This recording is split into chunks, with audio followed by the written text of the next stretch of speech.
ഹൈറിച്ച് തട്ടിപ്പ് കേസ് സർക്കാർ സിബിഐക്ക് വിട്ടു. അന്വേഷണം സിബിഐക്ക് വിട്ടുകൊണ്ടുള്ള ഉത്തരവിറക്കി. ഡിജിപിയുടെ ശുപാർശ പ്രകാരമാണ് നടപടി.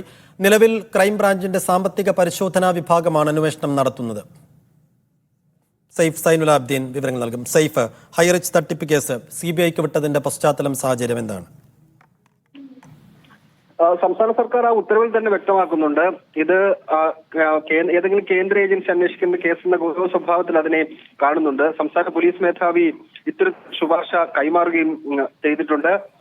ഇത് ഇഡിയും നടത്തി വരികയാണ്. 750 കോടി രൂപയുടെ തട്ടിപ്പ് ഉണ്ട് എന്നാണ് ആഭ്യന്തര വകുപ്പ് വിലയിരുത്തുന്നത്. അത് സിബിഐ അന്വേഷിക്കണം എന്ന ശുപാർശ സംസ്ഥാന പോലീസ് മേധാവി സംസ്ഥാന സർക്കാരിന് കൈമാറി. അതിന്റെ അടിസ്ഥാനത്തിലാണ് ഇപ്പോൾ സിബിഐക്ക് കേസ് വിട്ടുകൊണ്ടുള്ള ഉത്തരവ് സർക്കാർ പുറത്തിറക്കിയിരിക്കുന്നത്.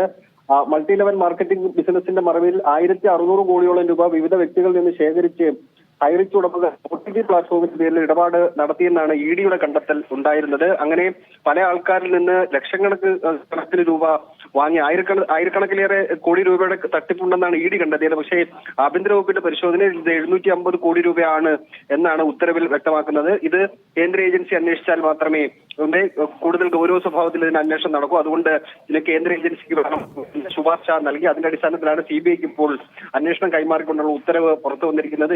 പെർഫോമൻസ് റിപ്പോർട്ട് സഹിതം ഒരു ഡിവൈഎസ്പി ഡൽഹിയിലേക്ക് തിരിച്ചിട്ടുണ്ടെന്നാണ് നമുക്ക് ലഭിക്കുന്ന വിവരം. ഇത് കേന്ദ്ര ആഭ്യന്തര മന്ത്രാലയത്തിന് വേഗത്തിൽ തന്നെ കൈമാറുകയും കേസിന്റെ തീരുമാനം വരും ദിവസങ്ങൾ വരികയും ചെയ്യും. ശരി, സൈഫ് സൈനുലാബ്ദീനാണ് വിശദാംശങ്ങൾ നൽകിയത്.